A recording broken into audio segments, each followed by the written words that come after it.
आजी तुमचं नाव काय आहे? चंद्रभागा, पंढरपूरची चंद्रभागा. पंढरपूरची चंद्रभागा. मग गाव काय सांगितलं? पंढरपूरची चंद्रभागा. आणि मग गाव कोणतं आता? बागाचा पाडा.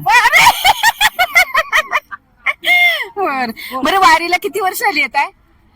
वारी तयार झाली तशी आता आम्ही पण काही अडचणी जर आल्या ना, नाती डिलेवरी झाल्या काही झाल्या का मग नाही येत.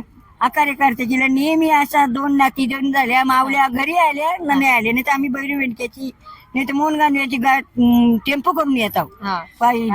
पण मग पायी पायी 3 झाल्या. पायी 3 झाल्या. साधारण आता तुमचं वय किती असेल? 70च्या पुढे असेल? 85. 85. तरी पायी वारीला येता तुम्ही? पण कसं काय काय काय काय असतं ग वारीमध्ये आजी? काय काय असतं वारीमध्ये? नाचायच्यात, कोण जेवणातल्या चल फुगडी करायला आताच आनंद लुटायचा. कोणी बोलता भावगीता बोला, कोणी बोलता काही पण बोला, पण आपल्या हृदयाचं मोकळं करायचं, त्याच्या छाटून नाही ठेवायचं. मग बरोबर आहे, म्हणून मजा येते.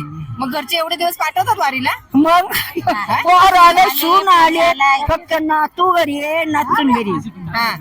मग नाही मग नात सून वगैरे यायच्या आधीपासून येते का वारीला? मग तेव्हा मग घर सगळा प्रपंच सोडून आम्ही लोक करता झालं तर त्याचा ना राहिलं ते आपला असं. आणि मग काय काय मजा करता पण नक्की?